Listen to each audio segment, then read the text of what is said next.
Hello बच्चों, let's see this question and here this question से name the writer of the novel Anand Math. यानी कि question में आपसे बोला है वो जो एक नॉवल है ना आनंद मठ, उसके राइटर कौन है, किसने लिखी है वो नॉवल। तो यहाँ पे क्वेश्चन का की कॉन्सेप्ट है आनंद मठ, क्योंकि हम आज इस बुक की बात करने जा रहे हैं। देखिए, ये जो आनंद मठ है ना, ये बंगाल की लिखी हुई एक नॉवल है। इन 1870s बंकिम चंद्र चट्टोपाध्याय रॉट वंदे मातरम। जो वंदे मातरम हम आज के टाइम पे गाते हैं, जिसको राष्ट्रीय गीत बोला जाता है, वंदे मातरम, उसको किसने लिखा था? बंकिम चंद्र चट्टोपाध्याय ने लिखा था। ये एक बंगाली पोयम है। और ये वंदे मातरम का मतलब क्या होता है? वंदे मातरम का मतलब होता है मदर आई बो इन फ्रंट ऑफ यू, यानी कि माँ मैं आपके आगे झुकता हूँ। इसका मतलब है, ये बंगाली का हिंदी ट्रांसलेशन है।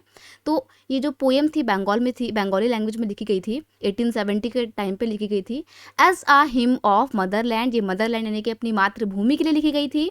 Letter it was included in his novel Anand Math. और बाद में बंकिम चंद्र चट्टोपाध्याय ने इस वंदे मातरम को अपनी नॉवल आनंद मठ में क्या किया था? शामिल किया था। एंड वाइडली संग ड्यूरिंग द स्वदेशी मूवमेंट इन बंगाल। और फिर ये जो गाना था ना वंदे मातरम का, इसको कब गाया गया? इसको स्वदेशी मूवमेंट में, जो बंगाल का पार्टीशन हुआ था ना 1905 में, उस दौरान इस मूवमेंट के दौरान जो जितनी भी प्रोसेशन हुआ करती थी, मार्च निकालते थे लोग, तो उसमें वंदे मातरम गाया करते थे। और ये वंदे मातरम कहाँ पे है? आनंद मठ में लिखा हुआ है। तो सिंपल सी बात है, आनंद मठ किसने लिखी है? बंकिम चंद्र चट्टोपाध्याय ने लिखी है। किसको? आनंद मठ को। और वंदे मातरम को भी बाद में वंदे मातरम पहले लिखा था। और ये जो आनंद मठ है, ये कब लिखी गई थी? ये 1880s के डिके में लिखी गई थी।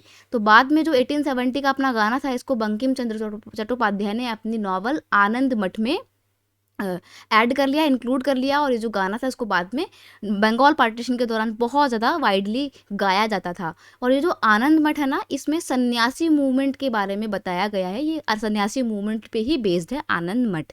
और ओरिजिनली बंगाली भाषा में लिखी गई थी, बाद में इसका हिंदी और इंग्लिश ट्रांसलेशन अवेलेबल करवाया गया। तो Bankim Chandra Chattopadhyay is your final answer. I hope you understand it well. Best of luck.